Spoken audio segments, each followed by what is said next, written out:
We are very, very honored to be joined by the one and the only Carlis Strapes, who is one of Latvia's most illustrious journalists and someone we're very happy to have on the show. So welcome to both Otto and to Carlis. Thank you. And Carlis, I want to also welcome you out of your self-quarantine because, as I understand, you were kind of in contact with someone from COVID, and you had to. You mentioned on your Twitter account that you had to go into self-isolation for a couple days. So, how was that experience? Facebook account. I don't use Twitter. Oh, it was fine. I managed to translate a whole book during the course of that week and a little bit more. It's this book, The Thorns of Freedom by Vaida Paekle, who was an American-Latvian woman who spent her career working in Connecticut as a civil servant and then came to Latvia and became a member of parliament. She wrote the book in English, and I've translated it to Latvian. That's absolutely amazing! Wow, I didn't know that you also had translating as well. And I shouldn't probably call you just a journalist or a host. You're also kind of a Renaissance man. I guess I could say so. That's pretty amazing. You also have a very nice singing voice. We got to hear a little bit earlier. So anyway, Otto, also you are in Riga right now, kind of unusually. Usually here in Jelgava. What was it like getting to Riga? Because as everyone knows, there has been this certain situation that we're in the middle of right now with a certain virus, called COVID, and things are a little bit different now. And I know one thing that's very different is traveling. So what was it like getting to Riga? Because you probably took the train, as we generally tend to do when we get to Riga, right, Otto?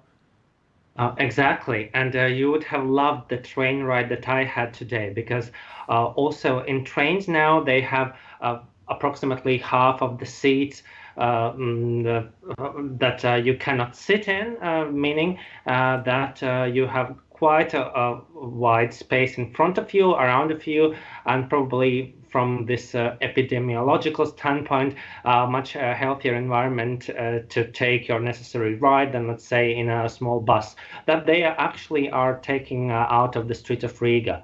Mm-hmm. Yes, the buses are being canceled. Yeah, actually, Carlis, by the way, Otto and I talk a lot on the show, so we're both very big train fans. We're both we were called train shills actually on the last episode by one listener, which I was very, very proud of. But what is your mode of transport of choice, kind of getting around Latvia usually? I am a person who grew up in Chicago, so I am an absolutely urban person, and I'm not a good Latvian in the sense that I don't have a place out in the countryside. In Riga, I get around on foot and on bicycle, and sometimes by public transportation.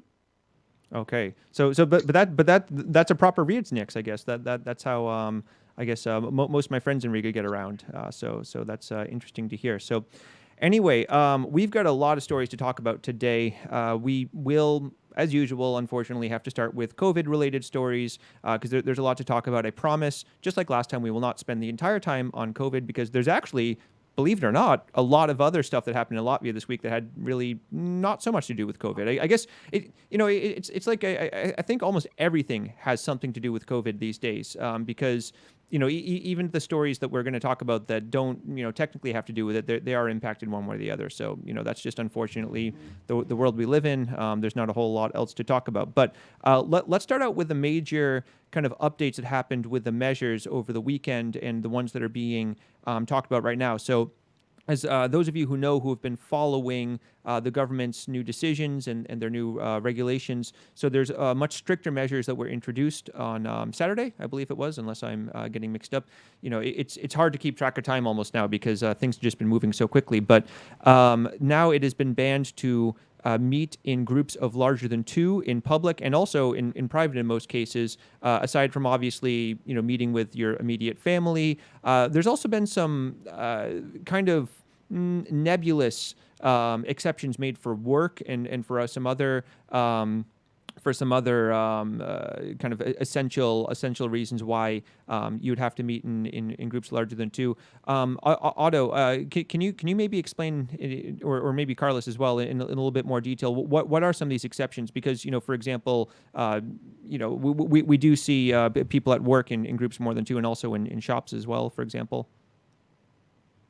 Yeah, so you have seen the measures becoming more strict, like this 2-and-2 rule, about this a mandatory distance of 2 meters, and having the groups of two, except of households. And now you have had the introduction of quite severe fines for up to 2,000 euros for persons, individuals, and up to 5,000 euros for legal entities such as companies and institutions that would fail to implement these measures. And it is also important that we follow what is found on the website of the government, because frequently in comments to what we are talking about, and also, let's say, in the groups such as expats in Latvia, there are frequently questions, well, what are the measures, like what is the law? And thank goodness, most of it is also available in English. So even if you do not have a reasonable command of Latvian, you're able to follow them. So you can look at the mk.gov.lv, which is the government website, and also look at likumi.lv, which means laws.lv, where you can find also the relevant legislation in English, including the labor law and also the labor safety law. Mm-hmm. And the data about the infection is at SPKC, which stands for Slimību un prophylaxis. I think. Prophylaxis. Yeah. Prophylaxis. Yeah. They update it once a day, around 11 o'clock in the morning, and you can sign up to get alerts from them and everything. Mm-hmm. Yeah. So that's the big update that was made, but. And also, the 2-meter distance regulation, which has been already in effect already for quite some time now. There are stricter fines, and I know that police. I've seen police actually going around also here in Jelgava and enforcing this. Have you been seeing this as well, Carlos and Otto, where you've been? I haven't. The little store where I go to buy my wine for the evening, it has a sign on the door, no more than 10 people in the store. Mm-hmm. And there are lines on the floor showing 2-meter distance from one another.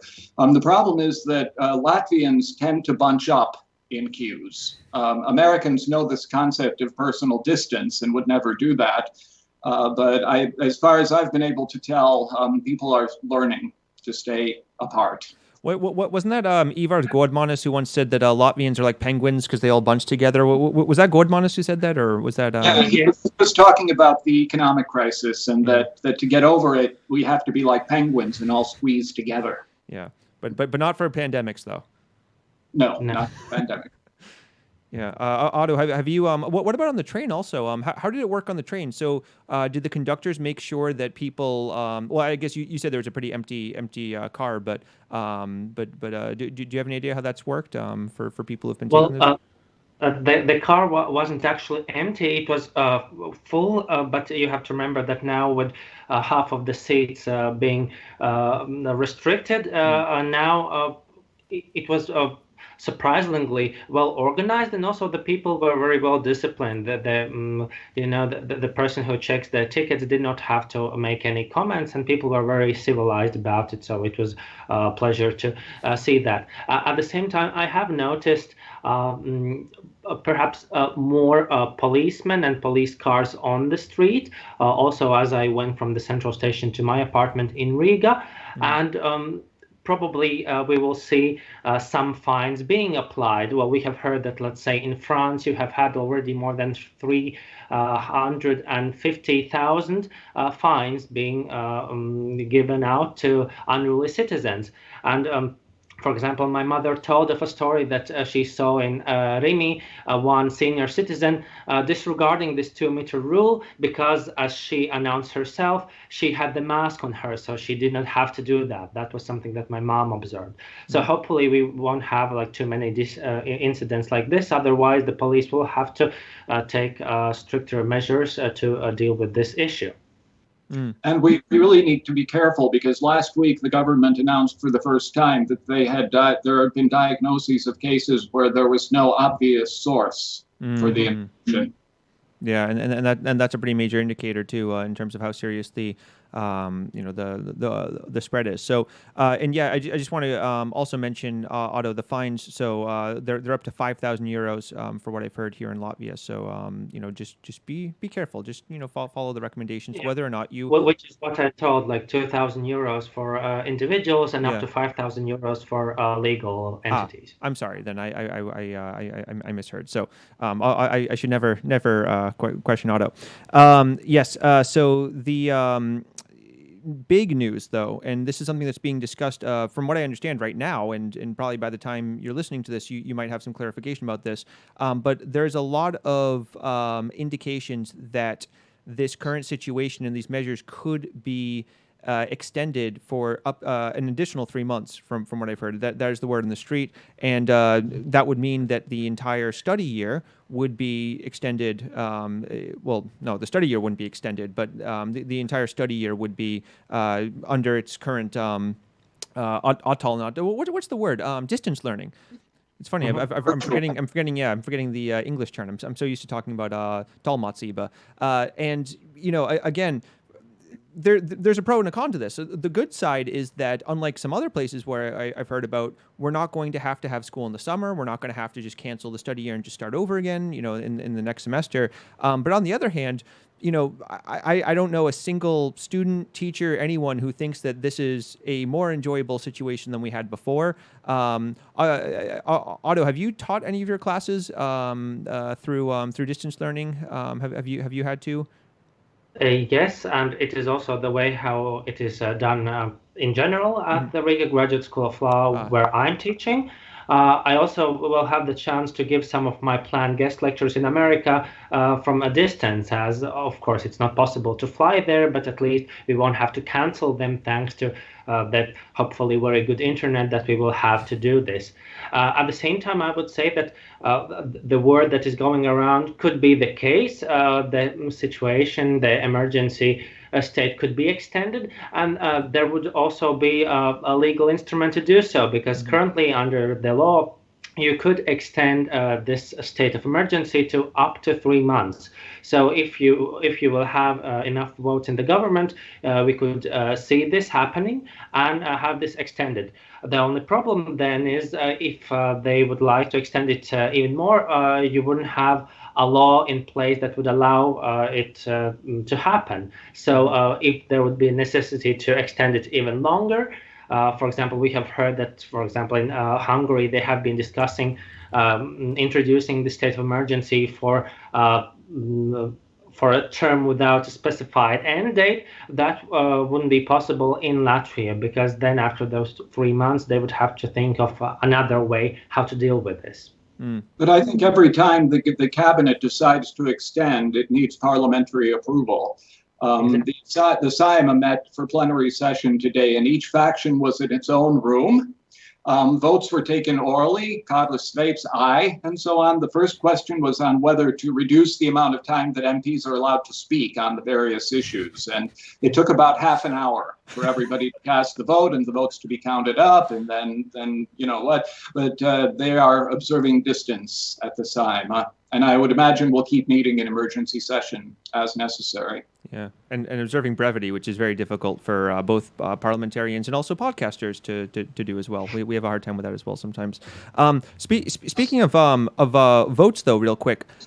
So we also did a little poll on the Latvia Weekly Facebook page this morning, and it was interesting. There are exactly 50 votes. We asked people, would they support this measure, an extension of this emergency situation up to 3 months, and it was very, very interesting. So we had 30 said yes, 20 said no. So it's very kind of split down the middle, with more people tending towards yes, but there's a lot of people who are not happy about this, and it'd be curious. There weren't really a whole lot of comments about why people felt one way or the other. I think there was a lot of people who might agree that this is necessary, but feel that this isn't enjoyable. I mean, I don't think have either of you guys met anybody who enjoys this situation right now, who thinks this is fantastic? I love this. I love, not being able to go and travel and being able to stay at home all the time.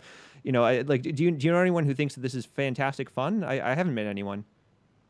Well, I personally spend most of my time working at home on my translations and stuff.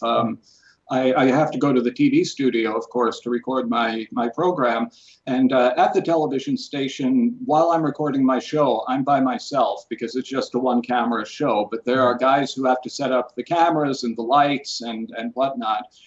They are very careful to wipe everything down after each program.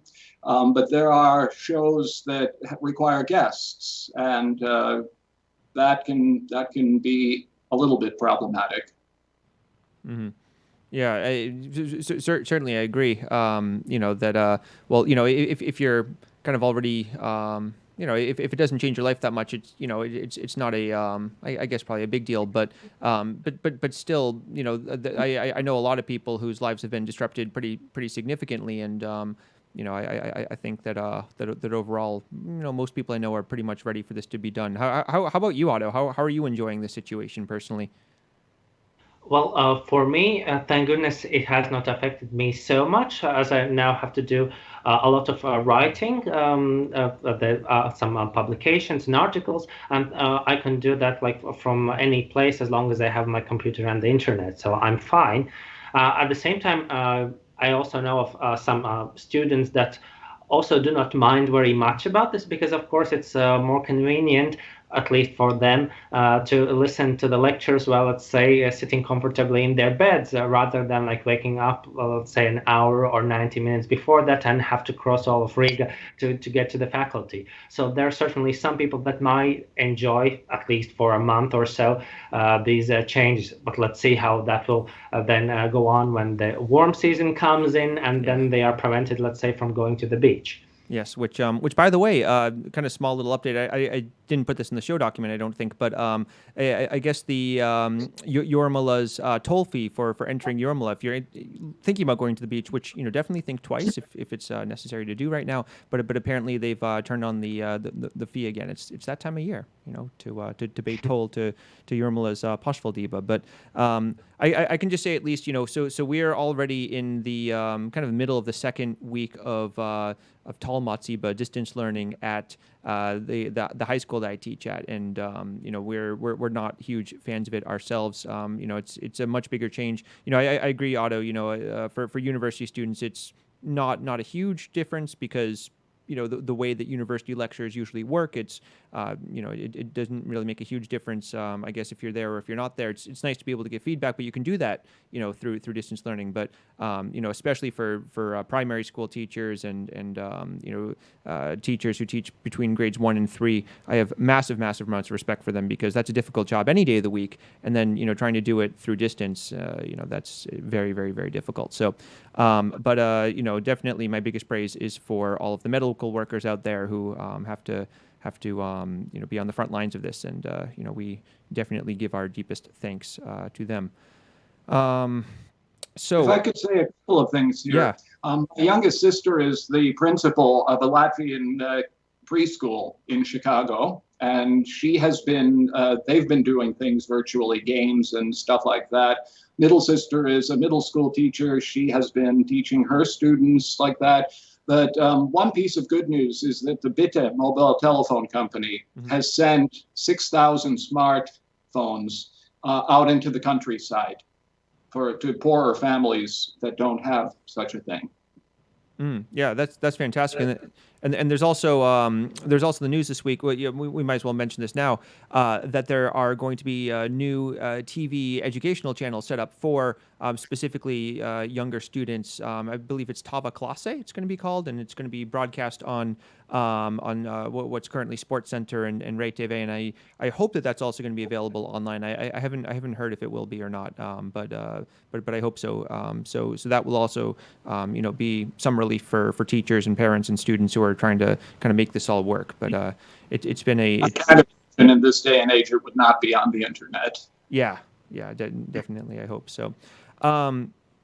Another thing, kind of for you, Carlos, I'm curious to hear. So, President Levitz, who I haven't really heard a whole lot from him as much as I usually do. I think Christianis Karins has kind of been more kind of hands-on when it comes to announcing the different measures and everything, which makes sense because they are directly related to the government's decisions, the cabinet's decisions. But President Levitz kind of came out and made a high-profile statement a few days ago saying that we do need to support the media right now. We do need to give our support. I was wondering, Carlos, how do you feel during this crisis right now? Because there's been a lot of misinformation going around. There's been a lot of people complaining, saying that this is all kind of if not made up by the media, this has been heavily heavily exaggerated by the media. I've seen kind of a lot of thoughts like this on Facebook and opinions like this. Have you felt any kind of more heat than usual as a kind of a member, a kind of a high profile member of the media?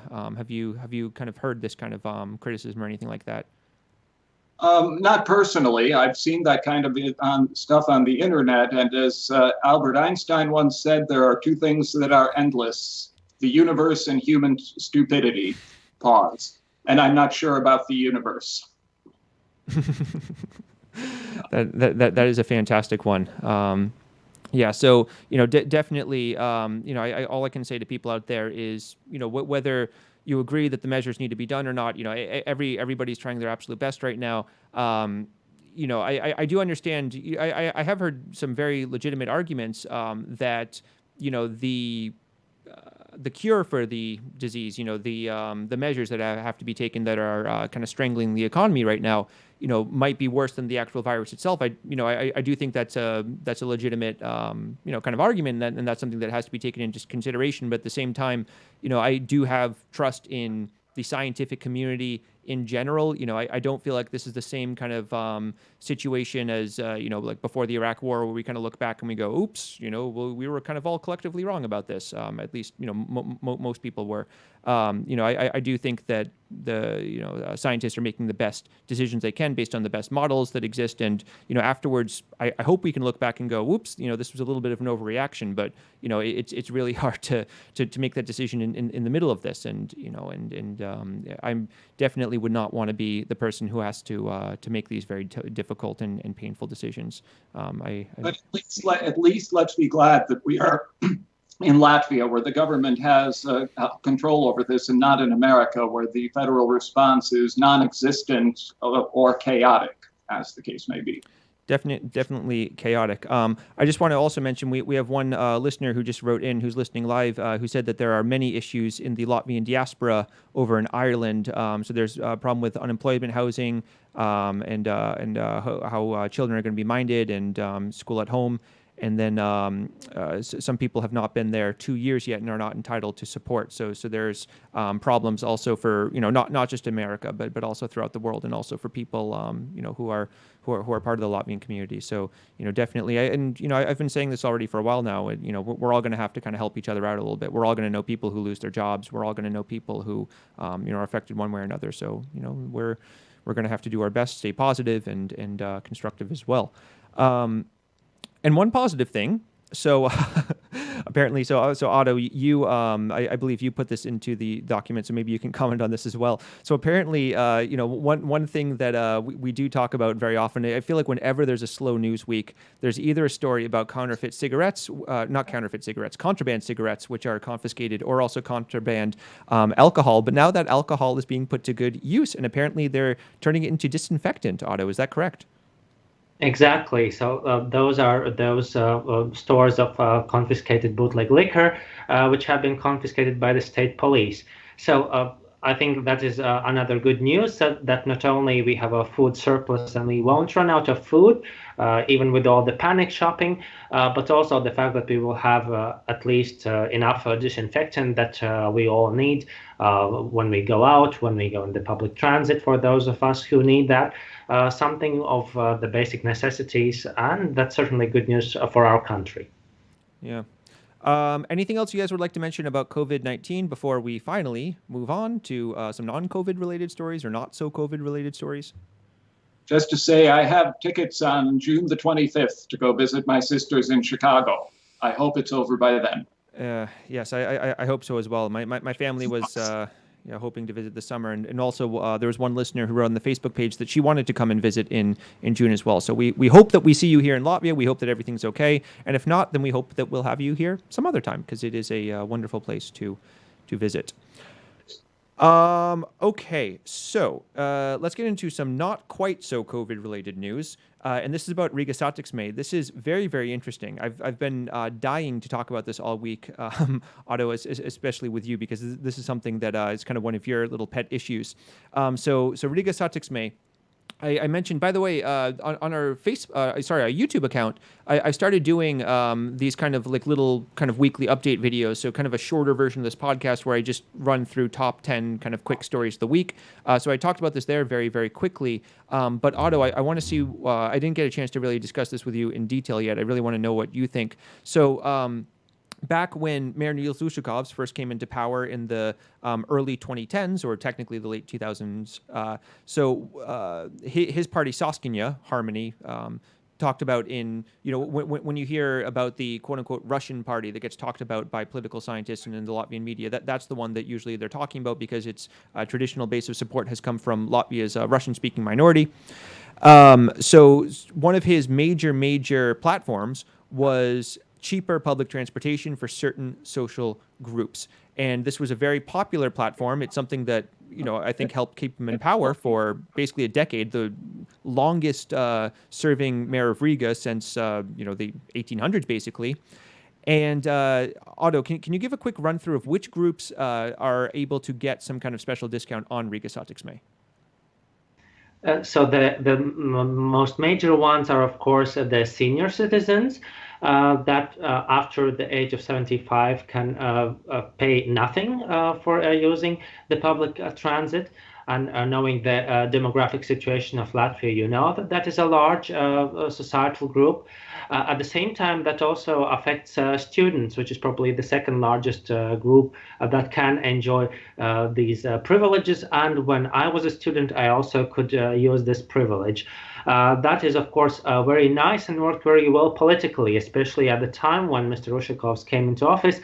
Riga had a very major surplus, and also quite a lot of money stashed away in the deposits of the city council. And that was one of the sources for this policy, because even according to the calculations of the city council under Harmony, the actual price of one ride was higher than even the price of the ride without this discount, meaning that practically all of the rides had to be subsidized, and most of them were for most of this period. And as Riga City has run out of money, at least in the transit department and in some other ways, probably it came naturally that the new administrator had to choose to cut it.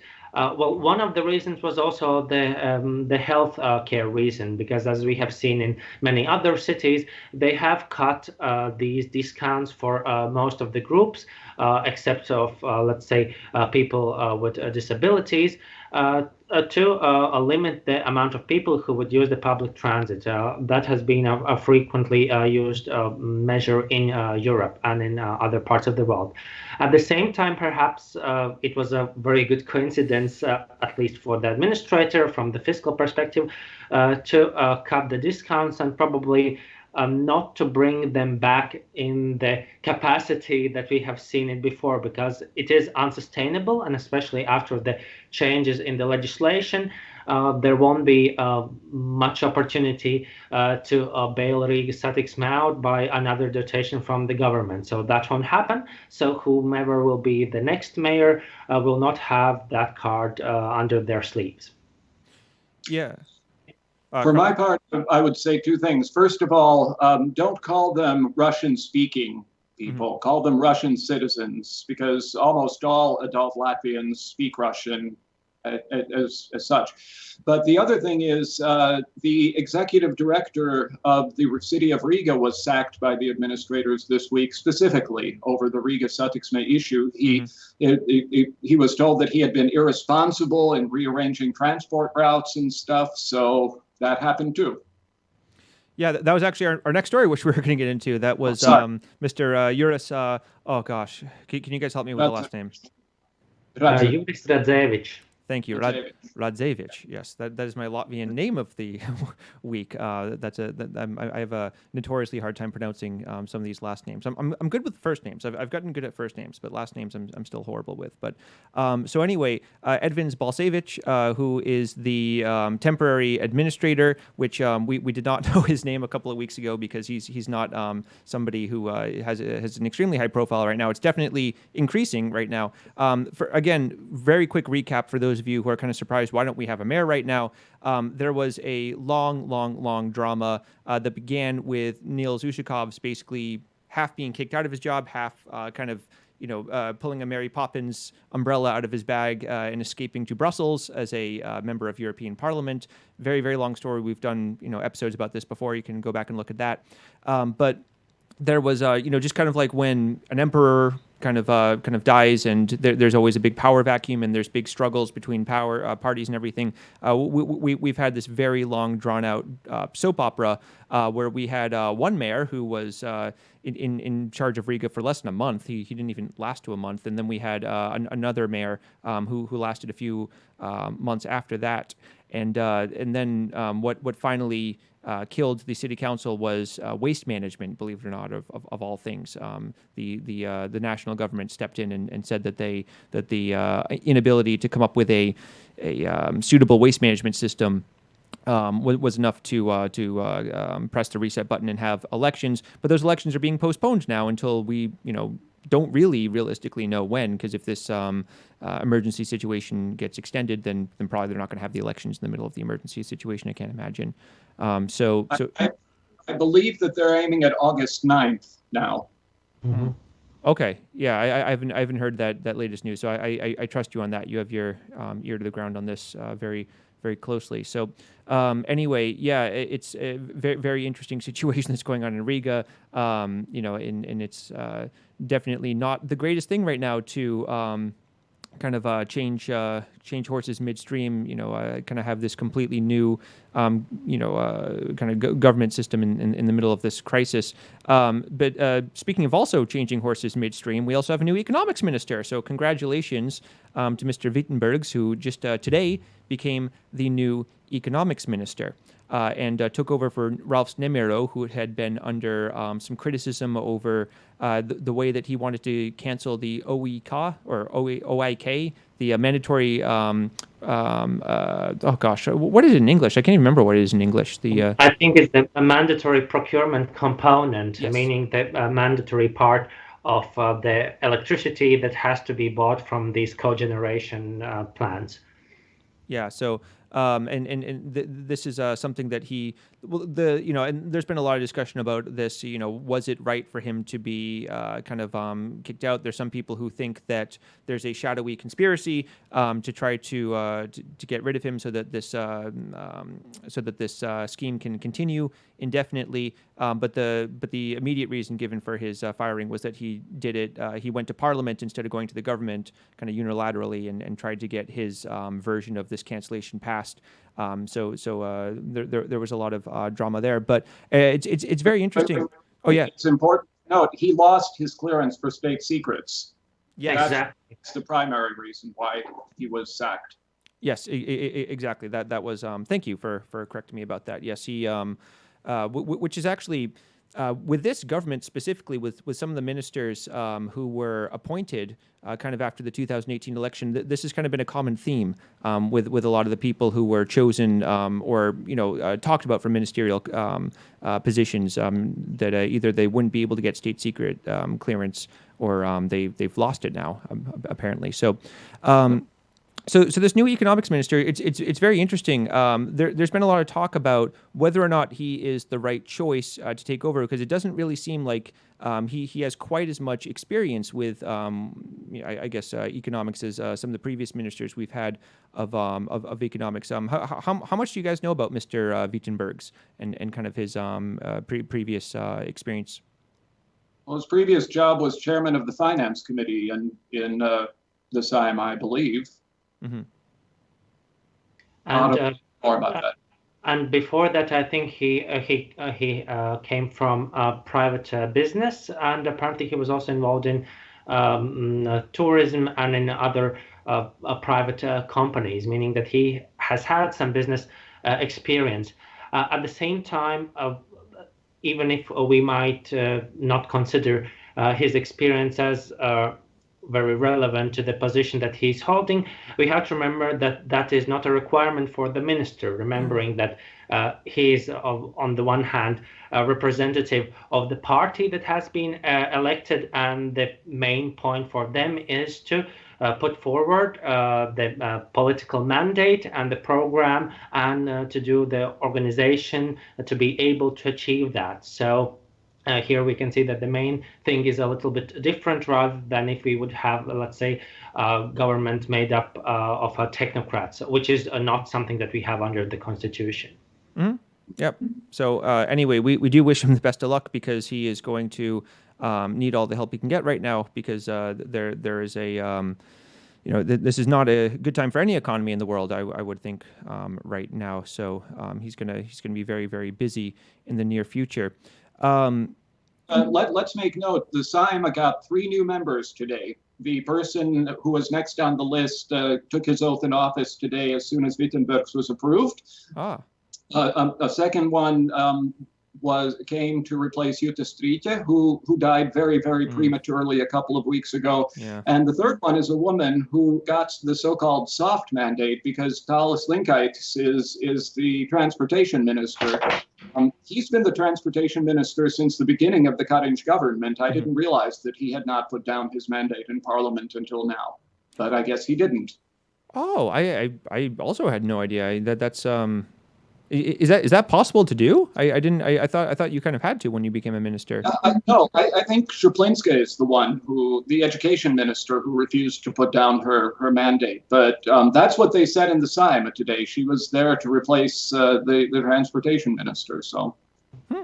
Okay. Yeah, I think that you can keep your mandate as a parliamentarian if you become a minister, but at the same time, perhaps. I'm not sure, but I think there was this regulation that then you cannot receive both salaries. I think then you have to pick which one of them. Yeah. Yeah, exactly. And that's something that would be very interesting. So in this new Riga City Council election, there was some talk that former Mayor Niels Ushakovs, who is currently the member of European Parliament, he might come back and run in that election, because apparently it looked like there wasn't any statute that wouldn't allow him to do that. And then there's the question: would he continue collecting both salaries? Because the salary for a member of European Parliament is quite nice compared to the salaries for different government officials here in Latvia. So that would be interesting. But he could keep it while he was running. He could not keep it if he were elected to the Riga City Council. Okay. Thank you. Yeah, I didn't. Thank you for clarifying that. I wasn't sure about that.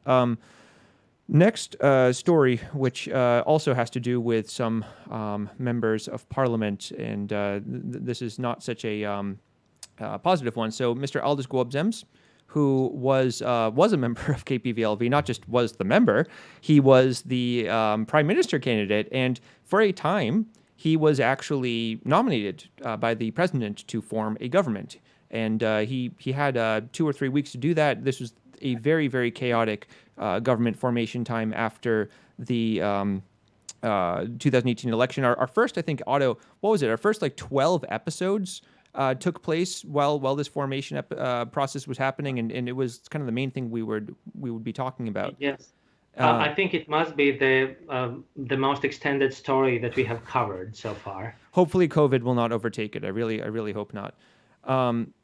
Gobzems was the second one to be given a chance. Yes. What's his name? Bordans. The justice minister. Bordans was given the first opportunity. It was Gobzems who came with the idea of a technocrat government, actually. Yeah. And all of the political parties said, don't even think about it. And then they arrived at Karinj.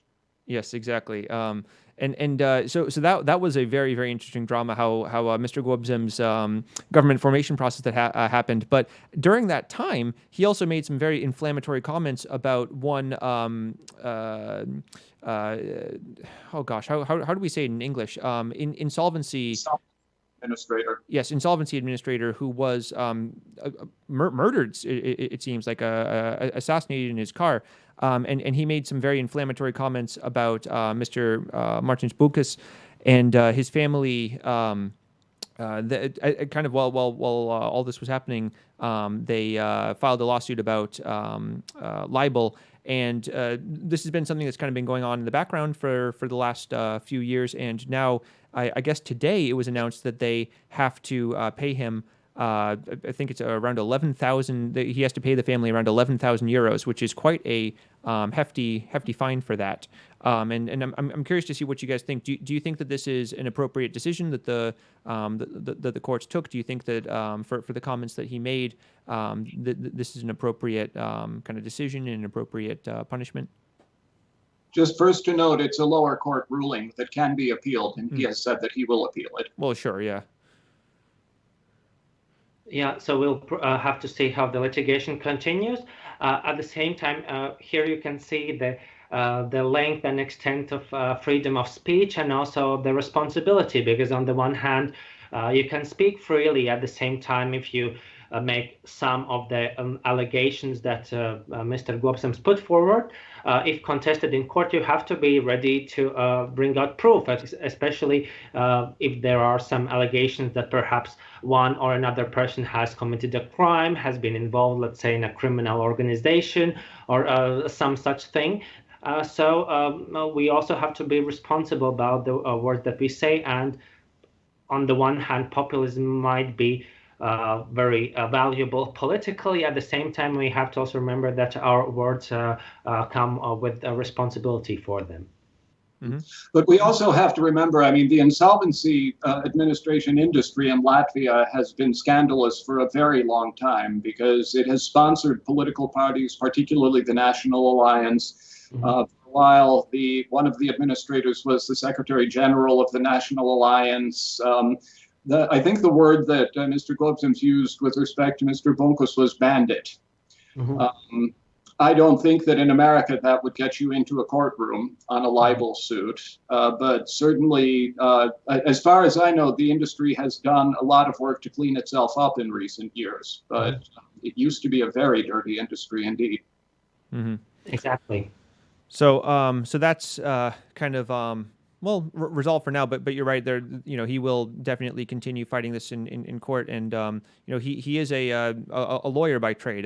His law license was suspended. I can't remember if that was temporary or for how long that was. But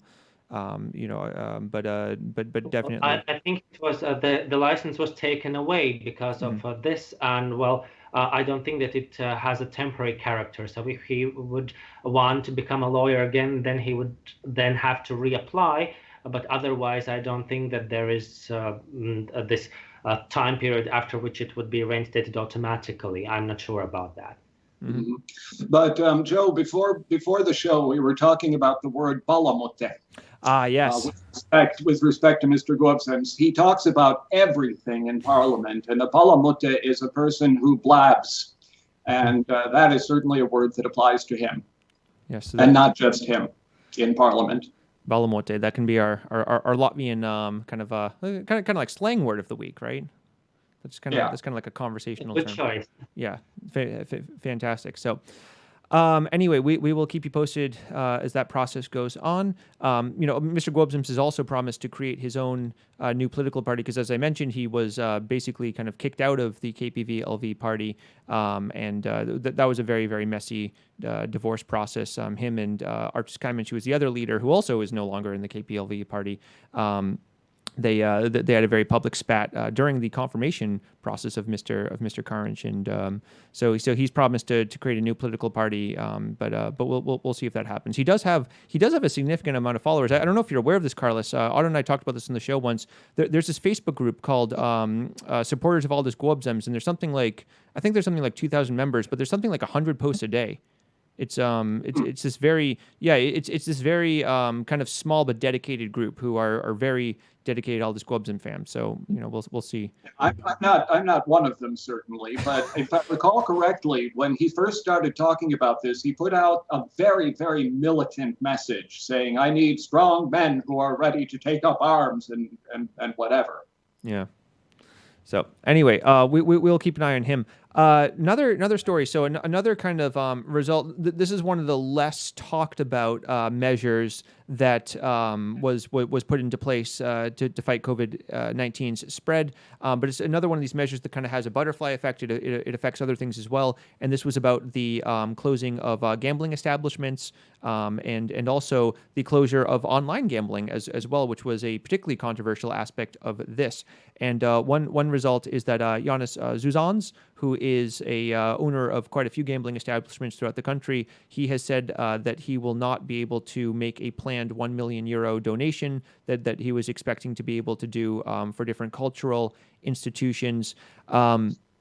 This is not great news for for example the movement to create a new modern Latvian modern art museum because and some other cultural institutions as well because as we've talked about ABLV Bank, which basically collapsed a couple of years ago, about a year and a half ago, they also were a major sponsor of a lot of these different institutions as well. So I think they were probably a bigger source of financing than Mr. Zuzans was, but definitely it's going to be difficult, I think, for to find some new funding in this kind of economic situation. Were you guys surprised by this?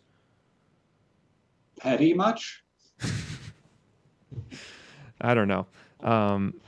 I was surprised that they went as far as to also ban online gambling because I would not see any, let's say, correlation with the epidemiological situation on whether people play or do not play online. At the same time, I think it will be an issue that will come up for the government to find a common stance on this because on the one hand, you could argue about the negative outcomes of gambling on the society. At the same time, income from this business has been used for, let's say, cultural and artistic ends, and that is not something new. It was also actually the case in the situation in Latvia before the war, when, for example, the state lottery was used to subsidize, let's say, a lot of art events and scholarships. So I think also partially used to provide some of our first sound movies. So it will be a decision for the government which way they are going, because you cannot at the same time say that gambling is bad, but at the same time then let the cultural sector rely on this sector for some basic or important functions. But that's true in many parts of the world. Lottery revenues countries use for all sorts of purposes, including to boost culture. Latvia is not unique in that respect. Yeah. And I just want to also clarify, because we've talked about in the past that there was a plan back when Niels Ušackas was still mayor. Kind of, we talked about this was kind of his last ditch kind of trump cards that he played to kind of distract some attention away from some of the ongoing scandals. There was a plan to shut all of the gambling halls in Riga, but this is not related. This current action is only related to COVID-19. So there's no plan to shut down all the gambling halls in Latvia. Although, I do think that there are people who might support that because gambling has been a significant problem here in Latvia as a social issue. Well, here we have to remember that it's also partially a political issue because we know that some of the people well connected with the gambling industry are also supporters of certain political parties. So if you close down, let's say, the gambling industry, then that will also certainly be reflected in the donations that the parties may receive. But let's also remember, gambling is not illegal. Yeah. Yeah, definitely. As long as people are over 18 when they take part. So anyway, two quick other stories I want to get through before we get to some international stories, because there's quite a bit to get to there. First of all, the Competition Council has made some heavy criticism of Ārzemnieki City Council over some procurements that were done, looks like inappropriately. this is not a particularly surprising story for me because we've seen these kinds of procurements criticized both, at the national level, at the local level, in other cities throughout Latvia, especially in Riga. A lot of the kind of scandals that led to more or less the downfall of Niels Ushkov's had to do with procurements and also some kind of positions that were being paid for, and nobody was really sure what those people were doing. So I'll let Otto answer this question. I have to leave for a second. I'll be right back. okay. So Otto, what I'll go to you for a second. So any surprise here?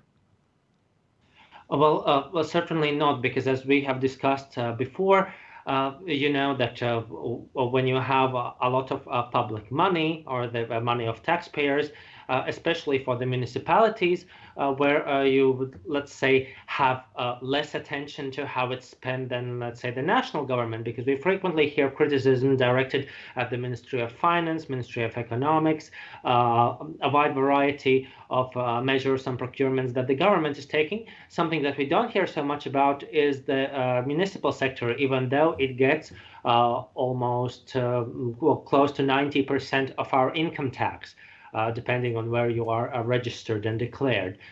So that certainly is an issue, the governance of the municipal funds, and no wonder if you have a lot of these funds in these cities, little oversight, and something that hopefully may be dealt with when designing the new legislation for the time after the administrative reform, so that we not only change the way how our map looks, at least administratively, but also the way how these municipal units are designed to operate. Yeah, I think that's a very good point. Last story I want to get to before the international stories. So apparently there was a meteor seen over Latvia. I personally didn't see this. I guess Otto, you didn't see this either, but you have noted that the sky's been quite clear lately, hasn't it? Exactly, and as one of my colleagues noted that on Facebook, you could clearly see a lot of celestial objects such as Venus, and so it was very interesting then, like to look up some more information, and then to see that this year will be a very good year for looking up a number of celestial objects, and probably one of our recommendations for what to do in the time that you either get the chance to go out in the evening or later when the sky is clear, and to see the beauty in the sky, which is of course not always possible, as so often we have the clouds, and also the light pollution also does not allow perhaps to see that so well, which for example is a problem for the observatory of the University of Latvia, which is right in the middle of the city. Mm-hmm. It may have been before you got here, Joe, but about 15 years ago, there was supposedly a meteor that fell to the ground here, and it turned out that it was a mobile phone company's sort of PR movement. And the company got in big trouble because the police had to go out there and the firefighters had to go out there. And yeah. There's all these people. They also got a hefty bill at the end. Oh, did they? Yeah, no, I didn't know that part. But yeah, that was somewhere up like around Sigulda. They said it was, wasn't it? If I remember correctly, where somewhere in Vitsme, yeah, where the meteor crash. So yeah, that was kind of I wouldn't quite call it fake news, but that was a hoax. COVID-19 is certainly not a hoax, but that meteor was, and this meteor that was seen recently, apparently it was caught on Latvia television's cameras, and some people even said that there was a second meteor that was seen as well, but that one was not captured on cameras. So anyway, are you ready for some international stories before we wrap things up? So there's a lot to talk about here, but let's start with, again, some COVID. So the EU has criticized Russian and Chinese disinformation that was related to the COVID-19 virus, and there were apparently 150 cases that have been identified since late January by Politico. And Otto, this is kind of your field as a kind of a security expert. So can you kind of comment on what this looks like and what the consequences could be? Yeah. So here we can see that even though we might have a crisis situation, not only in theory but also in practice, that doesn't mean that things are not as usual in world politics and also in the way how some governments operate, which has been the case with Russia and China in trying to apparently exacerbate the way how Europeans understand the crisis and its severity. For example, Ms. von der Leyen, the head of the European Commission, outlined some of the examples that were put in the news. For example, that you shouldn't wash your hands, that actually wouldn't help, or even suggestions such as that one should drink bleach to disinfect themselves. And it doesn't take to remember that Ms. von der Leyen is doctor by education to know that that is of course ludicrous, but certainly we have to remember that in times of crisis, when you have to think how how to meet the ends at the end of the month, and people are worried about a lot of things, they of course are agitated and less critical about the flood of information, especially if part of it is designed to be untrue and designed to sow further panic. So this is another signal that we have to be careful even in the time of crisis what we read and what is the sourcing, and do not forget about the media literacy. And so with this news, it is hardly a wonder why the Baltic intelligence services increasingly worry about risks from China in addition to Russia. And as it has been noted in an article for the Jamestown Foundation by our occasional co-host Olev Snickers, that has been a tendency noted in the public information put out by the Baltic intelligence services in all three countries, that they have reported this increasing threats in specific areas coming from the People's Republic of China.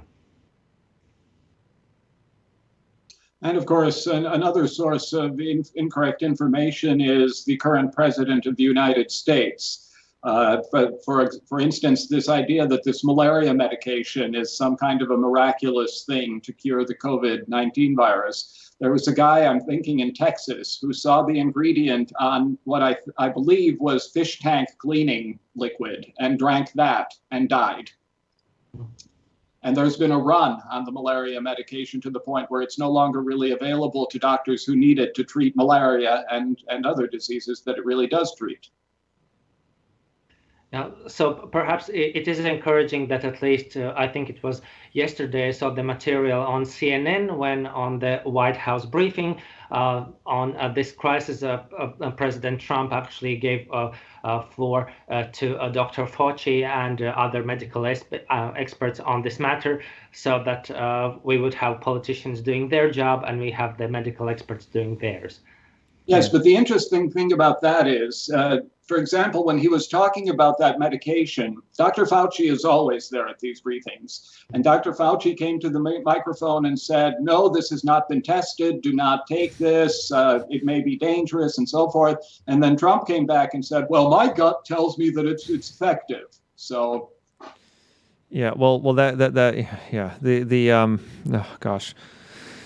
Yeah. Well, examples like this only show that we have to remember about assessing all the information critically, not only from China and Russia, but also from the United States. Yes. Yep. As an American citizen, I can only say no comment. So anyway. I'm also an American citizen, and I'm happy to comment. Yeah, I watch those. I don't know if you do, Carlos, as well. I watch those news briefings every day because I've been up late every night just correcting work, and it's wonder. I mean, like half the news briefing yesterday was about the wall and how it stopped people cold from entering, and it's really a wonder to watch. So that is all I'll mention on that.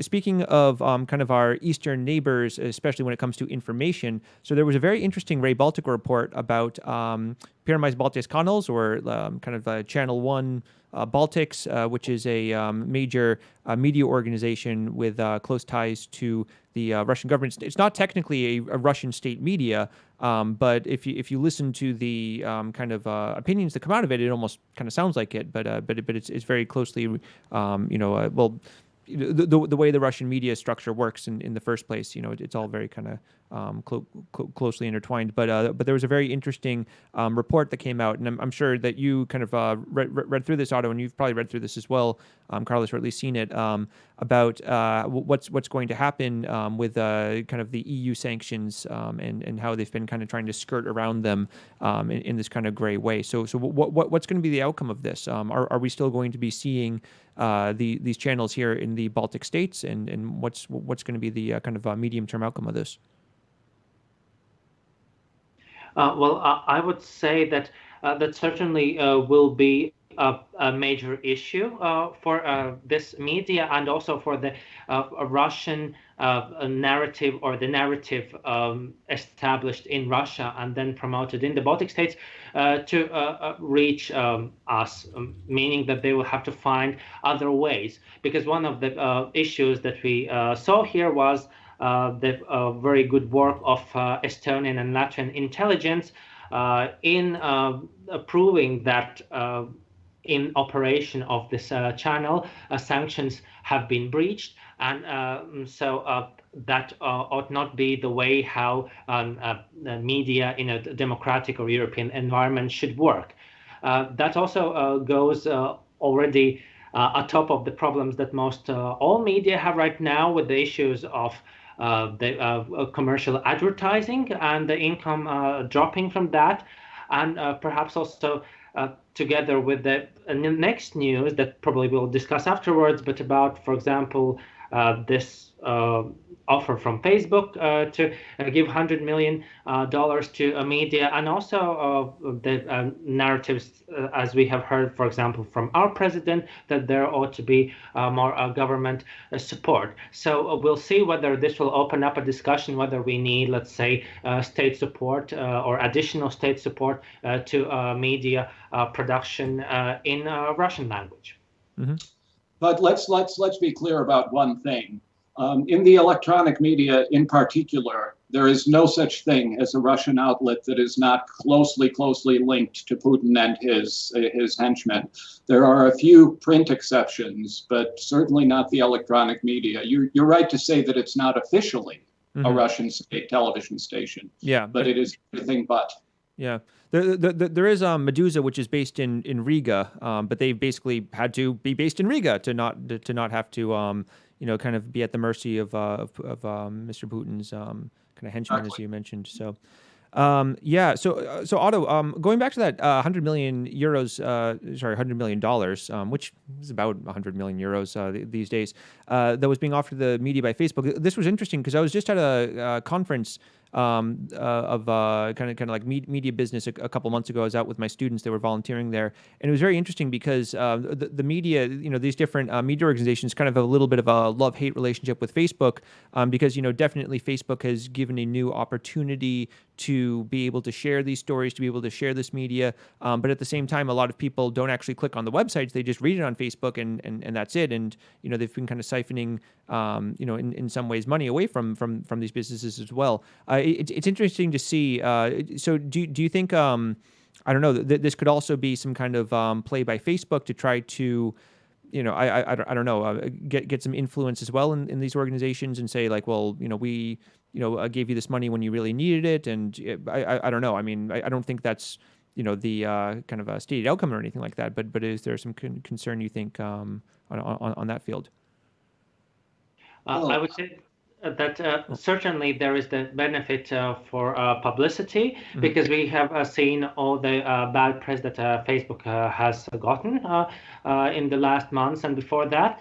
At the same time, it could be also this double-edged sword, or perhaps also an attempt, at least, well, if you can't win them all, at least to get more friends in the media environment, and to get some benefit from them, because that might certainly help the media, especially the ones that are partnering with Facebook, for example, with fact checking. At the same time, we have to also remember the consequences. Usually this kind of activity never comes without some benefit to the one who gives that, either like for tax purposes or for some other purposes. What do you think, Carlis? Yeah, let's first of all remember that $100 million for Zuckerberg and Facebook is basically pocket change. That's one thing. Yeah. Can also, I don't think that it's a stretch to imagine that Zuckerberg understands that times are really, really, really tough for newspapers in the United States right now. Every day there is another one that's laying off staff or closing down or going entirely to the internet.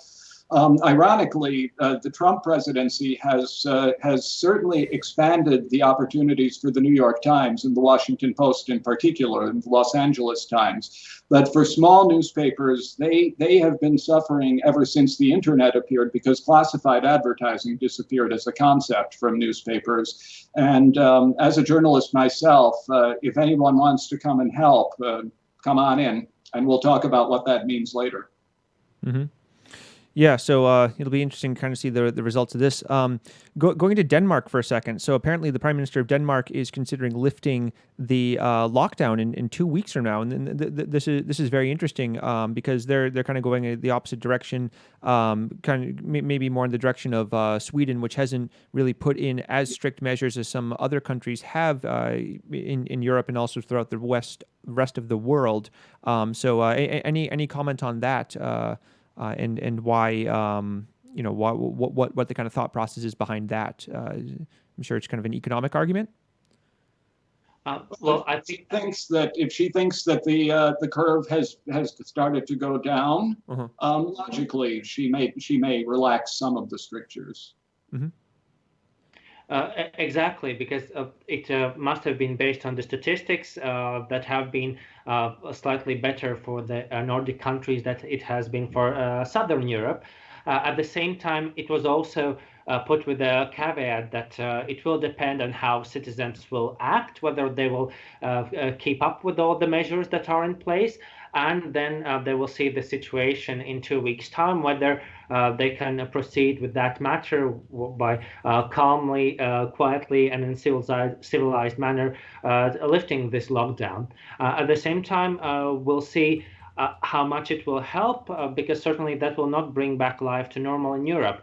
As we can see in other countries, the lockdown is in place and might become even stricter. For example, as in the case of Russia, that has even considered including jail terms to enforce the lockdown, to deal with people who are laughing in the face of all these measures put forward by the government.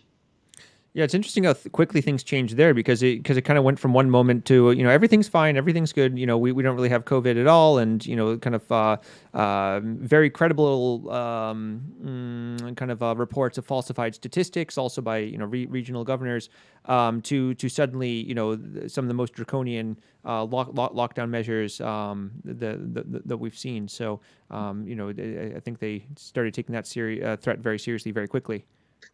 Vladimir Putin and Donald Trump, two peas in a pod in that regard. Trump also started out with, we only have 15 cases and soon it'll be 0. It'll disappear magically and blah, blah, blah. It's only in the last week that he has finally started to talk seriously about it. Yeah, so it'll be interesting to see what happens there. And then final international story. So congratulations to Northern Macedonia, who has joined NATO. And now, I guess, Otto, there are 30 NATO countries now, which I'm sure you can name all of them, but I definitely cannot. Yeah, but of course, I won't extend our episode even longer than it is going, but certainly that is a very great news, and also a very timely event, because that goes very well together with This Week in History, because on March 29th, 2004, Latvia and 6 other European countries joined NATO as well. So this is usually the time when the NATO summits take place, and those are the times when the formal decision is taken on this. And I'm happy to see that North Macedonia resolved the issues that they had with Greece in regard to the naming of the country. Now that's to the past, and in the future we are now stronger together. Mm-hmm. And only to add, European Union, get busy. Yeah, Mhm. yeah, Exactly. yeah. I mean, we could spend a whole episode right now talking about the European Union and their response and kind of what's been happening there, because there's been a lot of I don't know, mixed measures about or mixed messages about is there going to be some kind of COVID bond that's being discussed, some kind of joint financial or monetary action, but it's always like herding cats because there's a common monetary policy in the eurozone, at least for the countries that are in the eurozone, but financial policy that has not happened, and that's been kind of one of the fundamental problems with the European Union. So it'll be very interesting to see what happens there. We'll probably discuss that next time once we have some more kind of things to talk about there. But yeah, Carlos, you also on your show today, you also had some other this week in history that you talked about as well, if I understand correctly. Yes. 150 years ago today, Theodoras Grīnbergs, who was the first Archbishop of the Latvian Evangelical Lutheran Church, was born. And in 1917 was the first day in office of Jeanette Rankin from Montana, who 4 days later was one of 50 members to vote against America entering World War I. She didn't run for election in 1918, ran again in 1940, won her seat, and a year later became the only member of Congress to vote against America's entry into World War II. To me, she is a heroine. Yeah, that's that's pretty amazing amazing career, definitely. So so normally at this time in the show, we would be talking about different events that you could go out to and things that you can do. Unfortunately, most all public events have basically been canceled now, but there is some good news. There is a new website that's been set up, kurp.es, KURP.es, which is very interesting. That's an Estonian domain, if I understand correctly. Yes. Yeah. But it's basically like kurpis, like shoes, right? In Latvian. Yes. So, like kurpis. So this has been set up with the culture ministry, and there are apparently more than 100 live events that you can take a look on there. So have you been over there yet, Otto? I haven't checked it out yet. Well, not yet, but certainly that will be something that we will look at and perhaps give our own recommendations to our listeners and viewers, what to take a look at, depending on their interest in the Latvian culture and arts. Yes. And apart from Latvian culture and arts, look on YouTube for a guy called Dimash Kudainberger, who is from Kazakhstan and has a 6-octave voice from bass baritone to soprano coloratura. He is wonderful, wonderful. And you can find lots of artists on the internet doing concerts from home or from their gardens or whatever. There is plenty to look at. Yes, definitely. And Fantastic. yeah, and also you can check out our we are going to be doing our kind of weekly update YouTube video, so you can subscribe to us on YouTube this weekend. I also want to kind of do our weather segment, and in honor of Carlos and Otto, who are in Riga, I'm going to do the weather for Riga over the next week. And now, for those of you who are watching on YouTube or watching on Facebook Live, there's a cool weather graphic as well. Which I actually kind of took this and modified a little bit from my high school students who do their weekly news broadcast every week at Jelgava Spiedala State Gymnasium. I hope you guys don't mind. But anyway, on Thursday, kind of through Sunday, we're going to see some pretty similar daytime temperatures. It's going to fluctuate kind of between a high of 9 and a high of 10.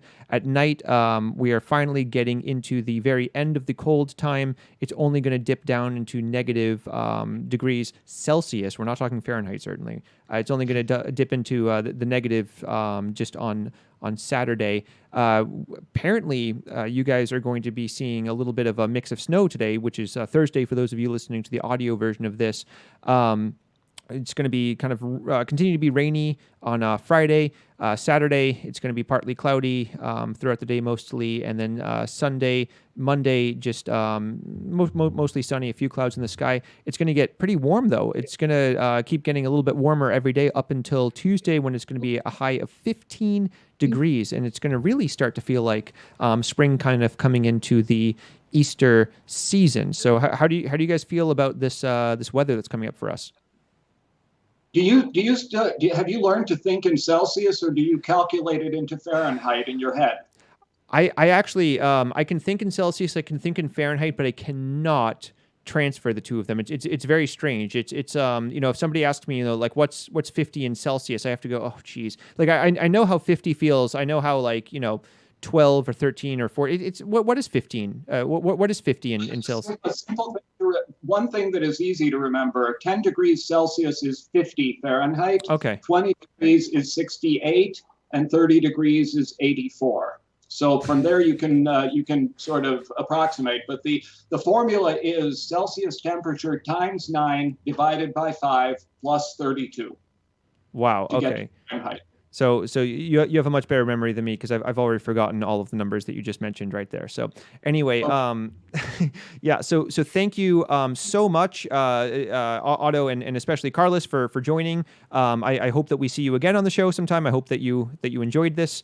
And also thanks to Andrew and Carlos, who are doing our Stories of the Day every day on our Facebook page. So you can go to our Facebook page and subscribe there. We every day we put up a story of the day that we think is important or interesting to mention. And then also, it's not me. what was that, Carlos? It's a different Carlos who does the page. It's not me. Oh my gosh, that's right. There's two. We have two Carloses now. Oh my goodness, what are we gonna do? Yeah. But yeah. So the other Carlos,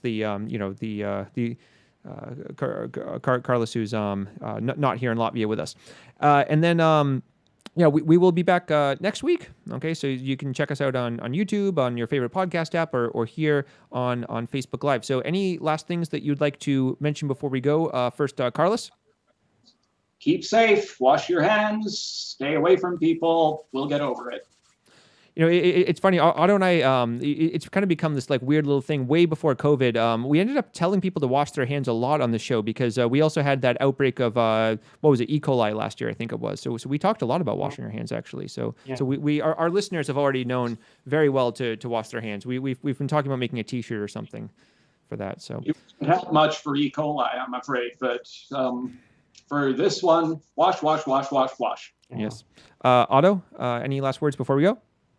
Yeah, and after you've done that, you are free to enjoy the stars and hopefully wait the spring with us. Yeah. Some of us. Well, thank you guys. Thank all of you listeners. We hope to see you next week. And until then, Visa Labavisium.